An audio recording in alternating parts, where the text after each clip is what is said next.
نحمدہ و نصلی علی رسولہ الکریم۔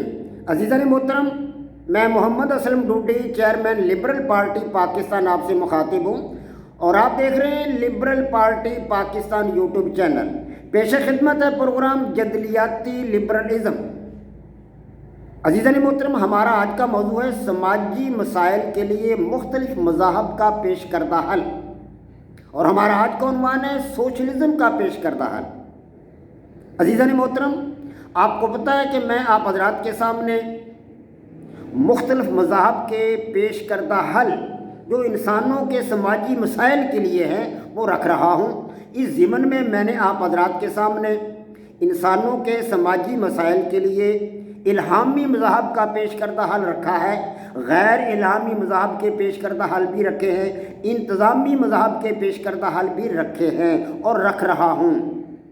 پچھلے کئی دنوں سے میں آپ حضرات کے سامنے سیکولر جمہوریت کا پیش کردہ حل رکھ رہا تھا، وہ سلسلہ تمام ہوا، سو آج آپ حضرات کے سامنے سوشلزم کا پیش کردہ حل رکھ رہا ہوں۔ سو عزیزان محترم، سب سے پہلے آپ کو یہ بتایا جائے گا کہ سوشلزم کس قسم کا نظریہ ہے۔ عزیزان محترم، سوشلزم ایک معاشرتی، معاشی اور سیاسی نظریہ حیات یعنی آئیڈیالوجی ہے۔ گویا اس کے اندر تینوں پہلو، سماجی زندگی کے تینوں پہلو، معاشرتی پہلو بھی موجود ہے، معاشی پہلو بھی موجود ہے اور سیاسی پہلو بھی موجود ہے۔ اب دوسرے نمبر پر آپ کو یہ بتاؤں گا کہ سماجی مسائل حل کرنے کے لیے اس کا طرز فکر کیا ہے۔ میں آپ کو پہلے بتا چکا ہوں کہ الہامی مذہب کا طرز فکر کیا ہے، غیر الہامی مذہب کا طرز فکر کیا ہے، انتظامی مذہب کا طرز فکر کیا ہے۔ سو عزیزان محترم، سوشلزم میں بھی سماجی مسائل کو حل کرنے کے لیے جو طرز فکر اختیار کیا جاتا ہے یہ وہی ہے جو الہامی مذہب میں ہے یا غیر الہامی مذہب میں ہے یا انتظامی مذہب میں، یعنی کہ جذباتی طرز فکر۔ جی ہاں، تمام مذاہب نے جو طرز فکر اختیار کیا ہے، الہامی مذہب ہیں یا غیر الہامی مذہب ہیں یا وہ انتظامی مذہب ہیں، سب نے جذباتی طرز فکر استعمال کیا ہے سماجی مسائل کو حل کرنے کے لیے۔ اور یہ جذبات سوشلزم میں یعنی سوشلسٹ نظام حیات میں کس کے ساتھ وابستہ کیے جاتے ہیں؟ تو سمجھ لیں کہ یہ جذبات ایک سوشلسٹ نظام حکومت میں، سوشلزم میں، یا تو سوشلسٹ پارٹی کے ساتھ نتھی کیے جاتے ہیں، یا ریاست کے ساتھ نتھی کیے جاتے ہیں، یا اپنی قوم کے ساتھ نتھی کیے جاتے ہیں۔ تو عزیزان محترم، اب آپ کو بتاؤں گا کہ ریاست کے انتخاب کے لیے کیا طریقہ کار اختیار کیا جاتا ہے۔ سوشلسٹ نظام حکومت میں یا سوشلزم میں ریاست کے سربراہ کے انتخاب کے لیے دو ہی طریقہ کار ہیں، یا تو سوشلسٹ پارٹی کے ارکان کا فیصلہ ہے، جو فیصلہ بھی وہ کرے، جسے بھی وہ سربراہ منتخب کرے، یا پھر خونی انقلاب ہے۔ یہ دو ہی راستے ہیں۔ تو اب سماجی مسائل کے حل کے لیے سوشلزم نے اپنا جو طریقہ کار رکھا ہے، جو حل پیش کیا ہے سماجی مسائل کے لیے، وہ ہے سوشلسٹ نظریات۔ یعنی سوشلزم میں سماجی مسائل کا حل ہے سوشلسٹ نظریات، اور سوشلسٹ نظریات کی بنیاد پر وضع کیے گئے اصول و ضوابط اور قوانین۔ سو عزیزان محترم، اب آپ حضرات کے سامنے میں رکھوں گا سوشلزم کا نظریاتی مقام۔ دنیا میں بہت سارے نظریات حاوی ہیں، چل رہے تھے، اب بھی چل رہے ہیں۔ مثال کے طور پر جمہوریت ہے، سیکولر جمہوریت ہے، اسی طرح مذاہب ہیں، الہامی مذاہب ہیں، غیر الہامی مذاہب ہیں، دیگر بہت سارے نظریات جو ہیں وہ دنیا میں حاوی ہے، بادشاہت ہے، اسی طرح آٹوکریسی ہے، اور بہت سارے نظام ہیں۔ تو ان تمام تر نظاموں میں سوشلزم کو کیا مقام حاصل ہے؟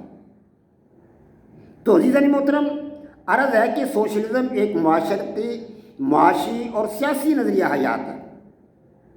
اس میں پیداواری ذرائع کو اجتماعی ملکیت میں لے کر دولت کی تقسیم مساویانہ طریقے سے کی جاتی ہے۔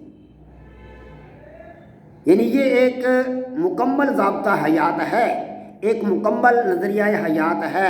اس میں تینوں جو ہے سماجی زندگی کے جو مطلب طرز ہیں، تینوں طرز موجود ہیں، یعنی کہ معاشرت موجود ہے، معیشت موجود ہے، سیاست موجود ہے، تینوں طرز زندگی اس کے اندر موجود ہیں۔ لیکن اس میں پیداواری ذرائع جو ہے وہ عوام کے ہاتھ میں نہیں ہوتے، عوام کی ملکیت ان کے اپنے پاس نہیں ہوتی، عوام کی ملکیت میں کوئی شے نہیں ہوتی۔ پیداوار کے تمام تر ذرائع، جتنے بھی ذرائع ہیں، فصلیں ہیں، تجارت ہے، بینک ہے، مطلب ہے، اور دیگر ذرائع ہیں، معدنیات ہیں، فیکٹریاں ہیں، کارخانے ہیں، ملیں ہیں، یہ سارے کے سارے ذرائع، جتنے بھی ذرائع ہیں پیداواری ذرائع، یہ سارے کے سارے اجتماعی ملکیت میں ہوتے ہیں، یعنی قومی ملکیت میں ہوتے ہیں، قوم کی ملکیت میں ہوتے ہیں، فرد کی ملکیت میں نہیں ہوتی کوئی بھی شے۔ قومی ملکیت میں لے کر، اجتماعی ملکیت میں لے کر تمام کی تمام چیزیں پھر ان کو بعد ازاں مساویانہ طریقے سے عوام میں تقسیم کیا جاتا ہے، اور زندگی کے تینوں پہلوؤں یعنی کہ معاشرت، معیشت اور سیاست کا حامل ہونے کی وجہ سے سوشلزم جو ہے یہ ایک مکمل نظریہ حیات ہے یا مکمل ضابطہ حیات ہے، یعنی آئیڈیالوجی۔ اب سوشلزم کا ایک مکمل نظریہ حیات ہونا یہ بڑی خوش آئند بات ہے، بڑی اچھی بات ہے، لیکن اس نظریہ حیات کا طرز انتخاب مناسب نہیں ہے، طرز انتخاب مناسب نہیں ہے۔ نظریہ کے استحکام کے لیے جبر و استبداد، ظلم و ستم سے کام لیا جاتا ہے، اور مخالفین کو قتل کر دیا جاتا ہے، اور اقتدار پر زبردستی قبضہ کر لیا جاتا ہے۔ اب سوشلسٹوں نے سوشلسٹ آمریت کی راہ ہموار کرنے کے لیے اور اسے عوام پر مسلط کرنے کے لیے کروڑوں انسانوں کا خون بہایا، ان کو تہو تیگ کر دیا اور لاکھوں کو تختہ اقتدار پر لٹکا دیا۔ وما علینا الا البلاغ۔ پاک فوج زندہ باد، پاکستان پائندہ باد۔ عزیزان محترم، سوشلزم کے حوالہ سے ہماری گفتگو ابھی جاری ہے، اس پر کم از کم 3 یا 4 ایپیسوڈ اور ہوں گے۔ وما علینا الا البلاغ۔ پاک فوج زندہ باد، پاکستان پائندہ باد۔